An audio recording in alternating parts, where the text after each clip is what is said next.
Venga la alegría de vuelta cuando sale el sol. En una pequeña aldea, situada en un frondoso valle, vivía un rey muy avaro y poco inteligente.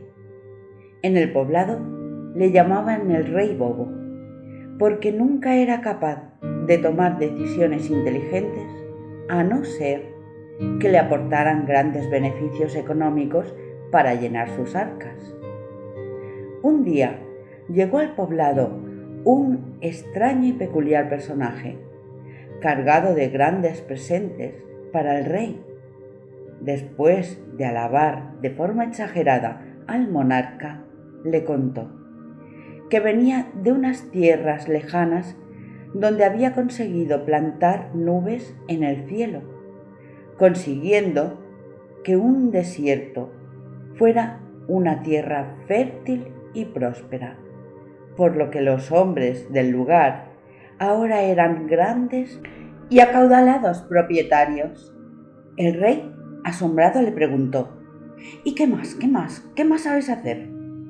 Bueno, respondió el hombrecillo, puedo hacer que nieve donde nunca ha nevado y que haga calor donde siempre hizo frío. El rey, que era muy avaro y codicioso, le dijo: En este valle todos los campesinos cultivan mis tierras, pero son unos holgazanes y solo trabajan por la mañana al amanecer, porque después de las 12 hace mucha calor y no quieren trabajar los muy perezosos. ¿Tú podrías sembrar las nubes en el cielo y tapar el sol para que trabajen para mí durante todo el día? El hombrecillo pensó por unos minutos y exclamó: Pues claro, pero ¿qué gano yo con eso?, dijo frotándose las manos malévolamente. Pues, ¿cuánto me va a costar?, replicó el rey, enfurruñado, imaginando sus arcas vacías por la petición. Solo le costará hacerme sucesor de la corona cuando usted fallezca, claro está, respondió el extraño con altanería. El rey, que no tenía descendencia y jamás se había podido distinguir por su inteligencia, gritó: «De acuerdo, sellemos el contrato ahora mismo». «¿Cuánto tiempo necesitas para tapar el sol?», preguntó el monarca con impaciencia.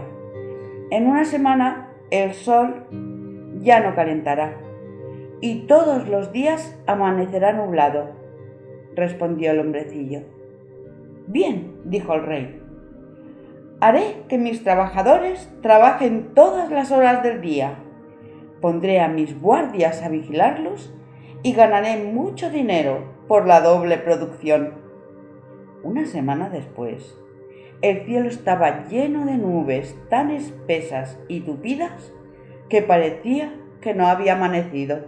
Los lugareños miraban el cielo con extrañeza, pues no recordaban un cielo tan tapado sin que amenazara tormenta.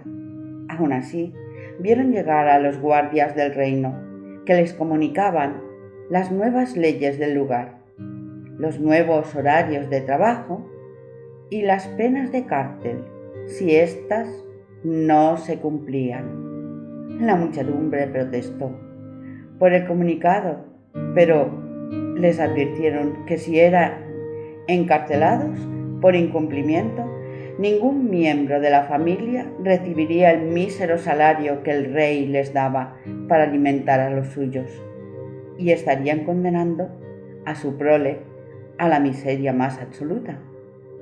Los hombres miraron a su alrededor y vieron a sus hijos pequeños, sus mujeres amamantando y sus ya enfermos y ancianos padres, y respondieron: «Está bien, aceptamos las nuevas normas». Así que, a pesar del enfado generalizado, decidieron todos irse a trabajar. Pasaron los días y el cielo seguía sin dejar pasar ni un rayo de sol, y los campesinos empezaron a sospechar que algo grave estaba sucediendo. Murmuraban entre ellos que habían visto un tipo extraño en el castillo. Mientras tanto, después de semanas de no ver el sol, las plantas dejaron de crecer. Los hombres estaban cada día más tristes y enfermaban con facilidad. Los pájaros se marchaban y todos los animales buscaban otro lugar lejos de allí. Lo que antes había sido un valle verde y próspero, un lugar feliz donde vivir, se estaba convirtiendo en un secarral triste y sombrío.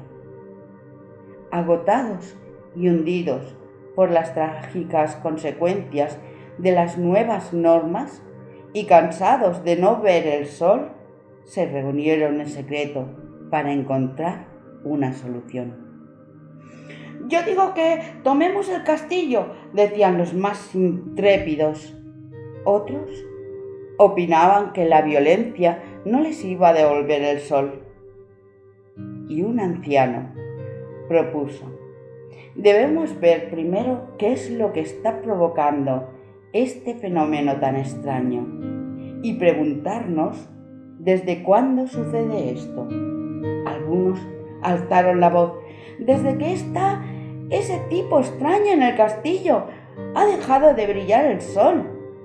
Sí, desde entonces», dijeron todos. «Bien», respondió el anciano, «debemos seguirlo y ver qué estás haciendo.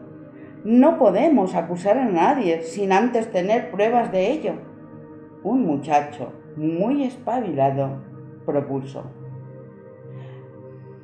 que para no levantar sospechas deberían ser los niños y mujeres quienes vigilásemos a ese forastero.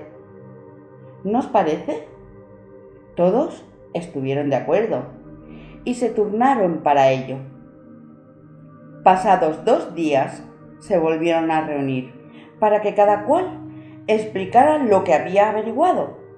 Uno de ellos dijo: «Todas las mañanas sube a las montañas y enciende una hoguera». Otro comentó: «Lleva unos polvos en una bolsa y los esparce en el fuego». Y otro de los muchachos dijo: «Sale un humo muy negro que sube hasta el cielo». El anciano concluyó: «Entonces es él que provoca estas nubes. Tenemos que hablar con los guardias y con su ayuda tomar el castillo. No queda otra solución». Y todos estuvieron de acuerdo. Gritaron al unísono: «¡Venga la alegría de vuelta cuando sale el sol!». Y así se pusieron en marcha en busca de los guardias del reino. Estos estaban sufriendo en sus carnes y en sus familias los efectos de la falta de sol. La tristeza y la enfermedad pendía sobre sus cabezas al igual que sobre el resto del pueblo, por lo que resultó fácil convencerlos. Tomaron el castillo y descubrieron que el rey había sido envenenado y estaba muy enfermo. Encontraron el contrato firmado por el monarca y los echaron a ambos del valle para siempre. Pasados varios días, brilló de nuevo el sol. La alegría volvió a sus calles. Los campesinos, decididos a reconstruir su aldea, se repartieron las tierras de cultivo para volverlas a sembrar. Los pájaros e insectos volvieron a aparecer y los problemas importantes decidieron solucionarlos juntos a través de las reuniones que aprobaron hacer una vez al mes. Y colorín colorado, este cuento se ha acabado.